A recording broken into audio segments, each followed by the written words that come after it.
না হলে কি করতে হতো, আমি টেলারিং শিখেছিলাম বলে টেলারিংয়ের কাজ করতাম, আমি টিচারিং ছিলাম, কিন্তু যদি না শিখতাম তাহলে কি করতে হতো, কোনো দোকানে গিয়ে বা কাজ করতে হতো, বা কোনো মলে গিয়ে কাজ করতে হতো, নাহলে কারোর বাড়ি বাসন মেজে রান্না করে কাজ করতে হতো। এই তো আমার সম্মান ছিল। কিন্তু একমাত্র প্ল্যাটফর্ম হচ্ছে ভেস্টিজ। এখান থেকে বলেছিল 5,000 টাকার জায়গা তৈরি করতে পারা যায় এবং বিদেশে যাওয়া যায়। আর একটা বলেছিল এখান থেকে গাড়ি পাওয়া যায়। আমি কিন্তু প্রত্যেকটা বারে হাত তোলাই, স্যার কিন্তু হাত তুলিয়েছিল, আমি কিন্তু হাত তুলেছিলাম। এবং এখান থেকে একটা জিনিসই বলেছিল, এখান থেকে কি বাড়ি পাওয়া যায়, আমি এই প্ল্যাটফর্ম থেকে কিন্তু বাড়ি পাওয়া যায়, সেইটা কিন্তু আমার হৃদয়ে লেগেছিল। সবাই তো সব কিছু কাজ করে ইনকাম করা যায়, কিন্তু মেয়েদের কোনো সম্মান পাওয়া যায়, তাই কি না? কিন্তু এই প্ল্যাটফর্মে একটা জিনিসই পাওয়া যায়, মেয়েদের সম্মান পাওয়া যায়। তখন এখান থেকে আমি হাত তুলেছিলাম মন থেকে, এখান থেকে আমি বাড়ি দেবো।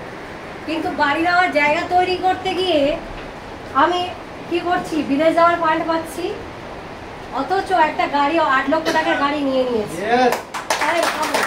এটা কিন্তু আমার স্বপ্ন ছিল না। এছাড়া আমি দেখেছি এখান থেকে যে মানে কোনো কাজ করলে 3 জেনারেশন ইনকাম পাওয়া যায়, কিন্তু এখান থেকে এই প্ল্যাটফর্ম থেকে 3 জেনারেশন ইনকাম পাওয়া যায়।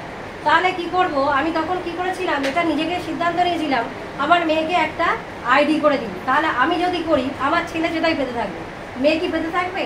পাবে না। তখন আমার মেয়েকে জয়েনিং করে দিয়েছি, যেখান থেকে 5,000 টাকার জায়গা বা একটা ভালো ইনকাম পায়।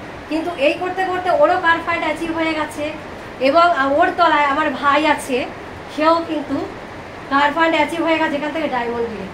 তবে ভাবুন, আমি অন্য যদি কোনো কনসেপ্টে কাজ করতাম, আমি কিন্তু সেই ইনকামের জায়গাটা দিতে পারতাম না।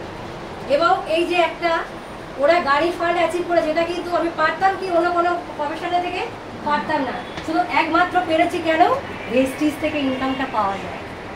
এবং আমি খুব তাড়াতাড়ি এটা চেষ্টা করছি যে আমি চেষ্টা না, আমি ভালোই মানে দেখছি যেটা এখান থেকে ইনকাম পাওয়া যায়।